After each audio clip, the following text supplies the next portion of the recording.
Assalamualaikum warahmatullahi wabarakatuh. Salam satu hobi bonsai Indonesia. Nah, sahabat-sahabat cinta bonsai di Indonesia, ini saya sedang melakukan proses pembentukan atau pengawatan ya, tahap awal bonsai cemara sinensis atau juniper sinensis. Oke teman-teman, ikuti terus video ini. Nah, nanti kita akan mengupas soal bonsai juniper sinensis ini.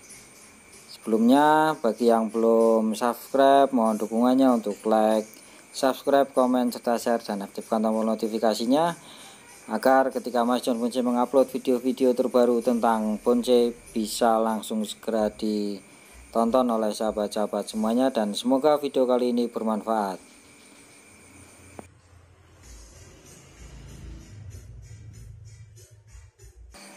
Nah, oke sahabat, jadi sebelum lanjut ini ada info yang sangat menarik sekali. Jadi PBBI Wonosobo mengadakan pameran dan kontes bonsai ini tanggal 25 Februari sampai 6 Maret di Taman Rekreasi Kalianget.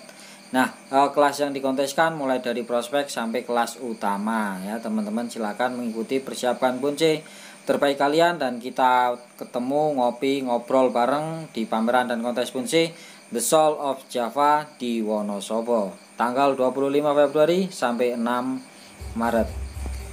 Oke, next kita langsung saja ini prosesnya tentang bonsai cemara sinensis ini ya. Nah, ini mohon maaf ini karena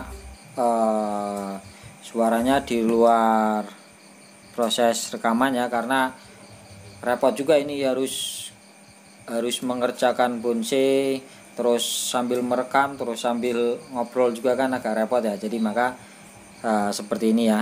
Oke teman-teman, jadi bonsai cemara sinensis ya. Ini bonsai cemara sinensis atau Juniperus sinensis. Nah, bonsai ini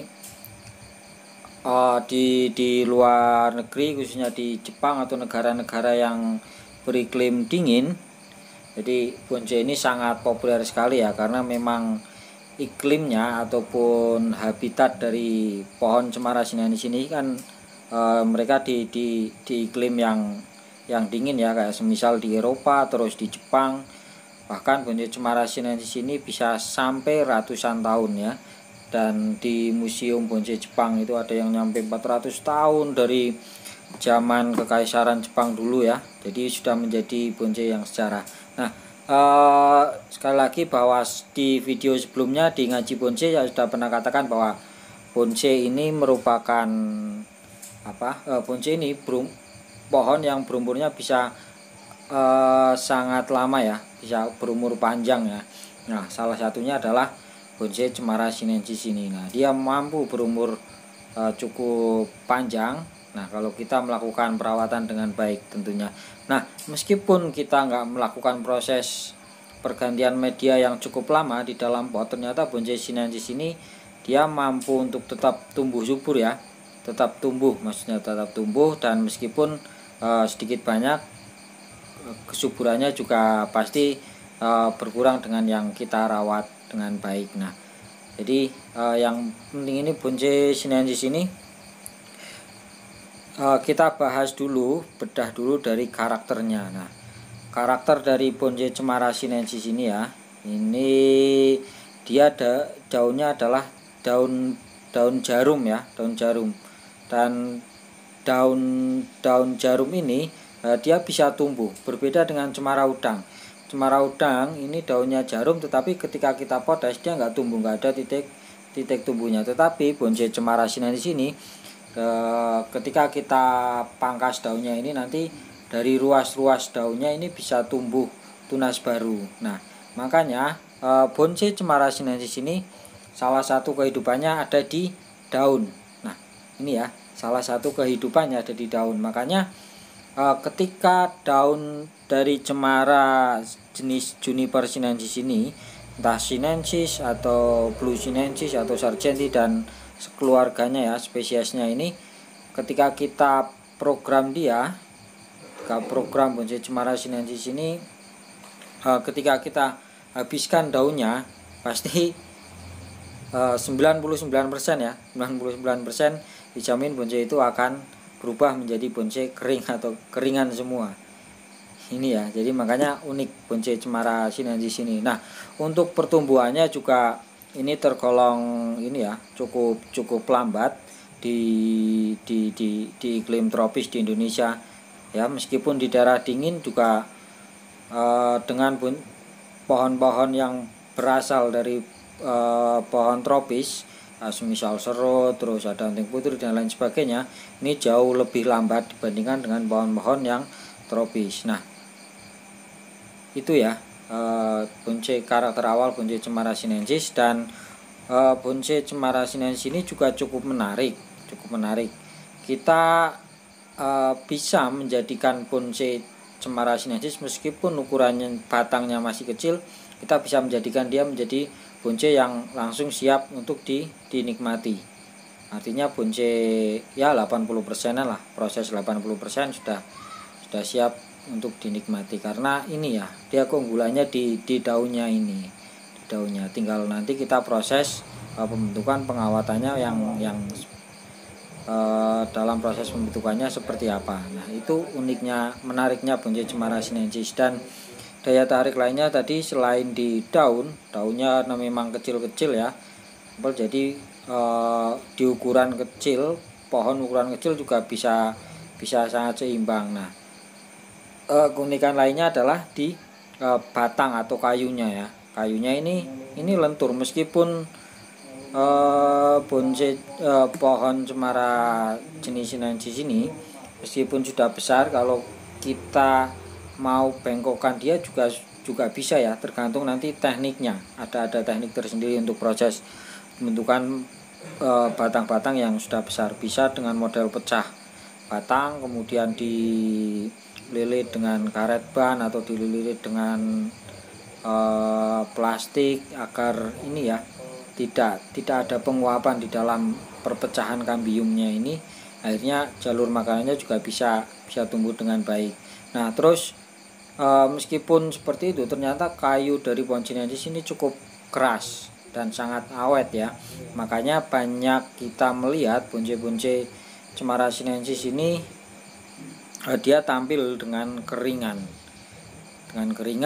Entah itu yang alami ataupun keringan yang dibuat ataupun diproses, karena memang kayunya cukup keras, jadi cukup awet untuk proses pembentukan keringan. Apalagi bonsai-bonsai Cemara sinensis yang umurnya sudah tua ya, 20-an tahun, ini juga kayunya lebih keras lagi. Nah, itu menariknya bonsai Cemara sinensis. Nah, itu ya, ada beberapa karakter yang perlu kita pahami. Nah, selama ini di Indonesia bonsai Cemara sinensis ini banyak dibudidayakan di daerah-daerah yang cukup dingin ya, ataupun daerah-daerah pegunungan kayak semisal di Wonosobo, di lereng Gunung Sindoro Sumbing, terus di Temanggung ini juga cukup dingin, terus di Malang, di Ungaran, lereng Gunung Ungaran, pokoknya di daerah yang dingin-dingin banyak diproduksi Cemara sinensis. Nah, kenapa di daerah dingin? Karena tadi saya katakan bahwa habitat asli dari pohon ini kan berasal dari ini ya, dari tempat ataupun negara-negara yang dingin. Nah, makanya dia sangat menyukai kelembapan, sangat menyukai kelembapan udara, angin juga dia suka. Terus itu ya, intinya dia kelembapan, angin. Nah, sinar matahari ini secukupnya teman-teman ya, secukupnya. Tapi ini sekarang mulai banyak dieksperimentasikan di Indonesia, maksudnya di daerah-daerah yang dataran rendah ataupun daerah-daerah yang lebih panas. Banyak juga sekarang mulai dibudidaya jenis Cemara sinensis. Nah, mereka tekniknya untuk proses penyuburannya ini mungkin salah satu kuncinya di media tanam ya, media tanamnya dan juga perawatan kontrol rutinnya, mungkin seperti itu untuk. Nah, sekarang kita juga banyak melihat bonsai Cemara sinensis, bonsai jadi di daerah dingin, nah di daerah panas maksudnya, di daerah panas juga. Nah, tetapi ini teman-teman, karakter bonsai Cemara sinensis dengan daerah panas dan daerah dingin ini nanti juga sedikit banyak akan berbeda. Nah, semisal di daerah yang dingin dengan suhu ataupun kondisi lingkungan yang cocok bagi dia. Nah, begitu kita pangkas, nah biasanya kan tumbuh coklat-coklat tuh. Nah, tumbuh coklat-coklat terus muncul tunas. Nah, muncul tunas ini sampai pemulihan biasanya kan pecah nih teman-teman ya. Daunnya ini pecah kayak cemara duri itu. Nah, sampai pemulihannya di daerah dingin biasanya lebih cepat daripada yang di daerah panas. Dan di daerah yang beriklim cocok untuk dia ya, misal daerah dingin, karakter daunnya juga berbeda ya dengan yang di daerah panas. Dia lebih pendek-pendek, ruas daunnya itu lebih pendek-pendek dan lebih rapat, lebih kempel biasanya. Berbeda dengan yang di daerah panas. Nah, itu ya beberapa menariknya kita belajar tentang Cemara sinensis. Nah, ini juga untuk proses pengawatannya ya. Ini ya, proses pengawatannya juga kurang lebih sama dengan jenis-jenis yang lain. Intinya dalam proses pengawatan itu kita tidak boleh tumpang tindih ya antara satu kawat dengan kawat yang lainnya. Jadi ketika proses pelepasannya nanti ketika sudah mapan, ini enak dalam proses melepasnya. Dan tumpang tindih ini kan biasanya ketika kita tekuk atau kita pelintir ini juga sedikit banyak akan kurang maksimal, bahkan kadang melukai kulitnya. Itu ya di bonsai Cemara sinensis. Nah, untuk media tanam biasa di sini media tanam yang sering dipakai untuk bonsai Cemara sinensis khususnya ini kan masih di dalam pot ground ya, belum dipindah di dalam pot tampilan. Nah, masih di pot ground ini. Komposisinya kalau saya biasanya sekam ya, sekam yang bagus, sekam yang sudah lapuk ya, yang sudah busuk itu, sekam padi itu, terus dicampur dengan pupuk kandang. Kalau nggak ada sekam, atau bisa dicampur juga dengan humus bambu ataupun tanah ya, terus juga pupuk kandang. Dan ini unik juga untuk bonsai Cemara sinensis, dia ternyata juga penyuka media tanam yang alami ataupun obat-obatan bonsai yang alami. Dia lebih suka itu ya, makanya sebenarnya juga untuk perawatannya nggak terlalu sulit ya. Yang penting intinya kalau bonsai Cemara sinensis itu dia yang pertama adalah mapan dulu ya. Intinya mapan di dalam media. Semisal sampean punya bonsai Cemara sinensis, terus di dalam wadah atau dalam pot itu, mungkin awal-awal dia akan mengalami proses ini ya, penyesuaian dulu. Tetapi setelah tumbuh normal stabil, meskipun bertahun-tahun nggak diganti medianya, dia tetap akan bertahan. Suburannya juga tetap subur, tetap bisa menjaga, karena bonsai Cemara sinensis ini nggak rakus media, karena pertumbuhannya memang lambat. Jadi untuk medianya dia juga nggak terlalu rakus, dan akarnya juga nggak banyak ya yang menjalar-jalar. Jadi lebih banyak akar-akar serabutnya, jadi lebih enak ini. Jadi juga bisa juga kita proses pembesaran di dalam pot yang lebih besar. Ini biasanya lebih terkontrol medianya. Untuk Cemara sinensis juga bagus, jadi nggak harus di ground di lahan yang ini ya, di pot. Ternyata ini juga bisa mampu untuk proses sampai sebesar ini. Nah, infonya ya teman-teman ini, jadi bahan ini punya temen saya. Nah, kebetulan dia dapat dari salah satu penghobi ataupun pengkoleksi bonsai, dan usianya juga sudah cukup lama ya. Nah, dari orangnya tuh sudah sekitar 5 tahunan. Nah, baru pindah di sini. Nah, juga belum ganti media, masih tetap sama di pot ini ya teman-teman. Udah 5 tahun dan tetap saya melihat ini juga lumayan subur ya untuk karakter bonsai Cemara sinensis ini yang sedang saya kerjakan ini. Nah, ini ya, jadi ini proses wiringnya tadi saya katakan. Yang penting dalam proses wiring ini ukuran kawat yang kita gunakan dengan ukuran batang atau dengan ukuran cabang ataupun ranting yang akan kita kawat, ini ukuran kawatnya ini harus lebih besar atau lebih kuat dari yang akan kita kawati, sehingga ketika kita kawat nggak balik istilahnya ya, gerakan yang kita inginkan nggak balik. Nah oke teman-teman, nah jadi untuk bahan ini ya, bahan ini masih dalam proses tahap wiring untuk perantingan tahap awal. Jadi memang untuk perantingannya belum pernah dikawat ya, belum pernah sekalipun dikawat. Terus ini ada beberapa titik cabang yang dominan. Nah cabang yang dominan ini yang di atas ini ya, yang di atas ada terusan gerak batang ini sama satu cabang yang di atas. Karena kenapa dia dominan? Karena sinar mataharinya lebih banyak dia terima ya, lebih banyak dia terima di cabang-cabang yang dominan ini, sehingga banyak makanan yang terserap ke cabang yang dominan. Terutama yang di atas ini ada 2 cabang yang dominan ya. Jadi makanya nanti untuk konsepnya tetap ini konsepnya nanti tetap ekspresionis ya, kunci cemara sinensis ya, ekspresionis.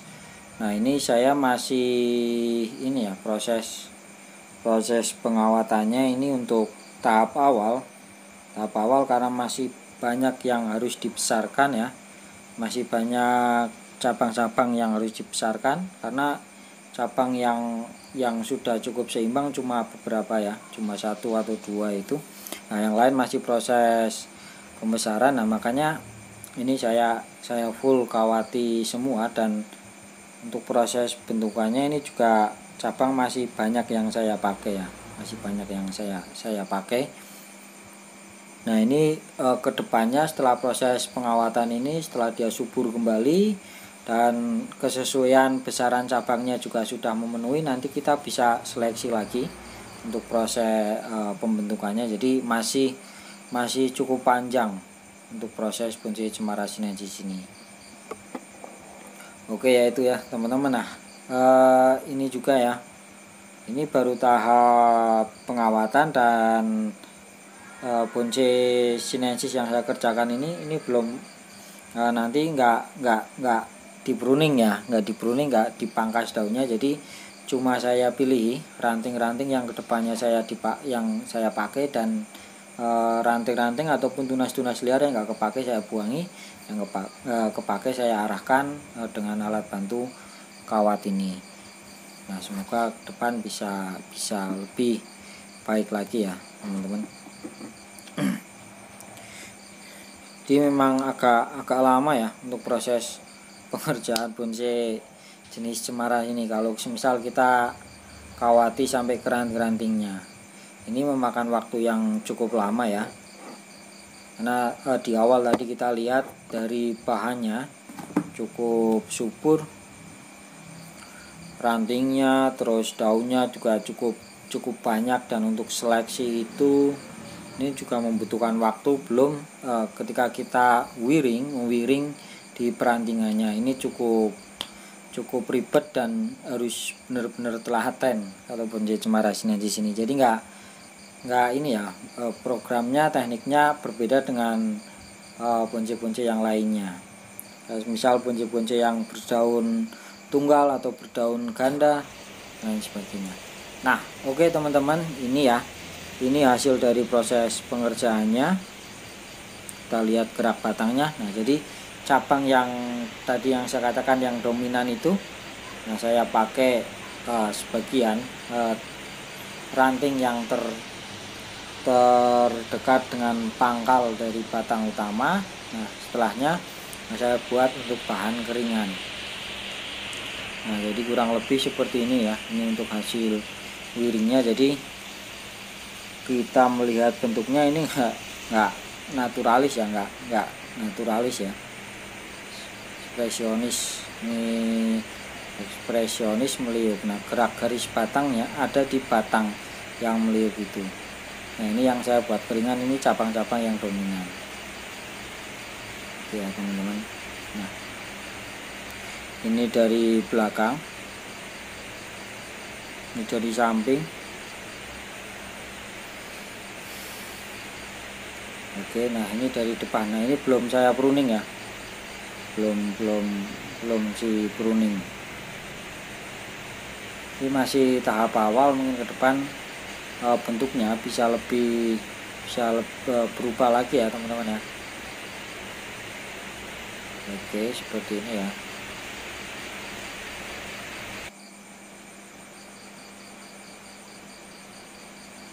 Ini kalau misal di video ini dimensinya masih terlalu acak ya, tapi kalau kita lihat langsung ini dimensinya bagus teman-teman. Jadi ruang isi dan ruang kosongnya kalau menurut saya bagus. Kalau kita lihat bonsai ini secara langsung beda dengan yang ada di video ini. Masih terlihat ini ya, karena memang saya buat ini ruang isi dan ruang kosongnya benar-benar terisi semuanya.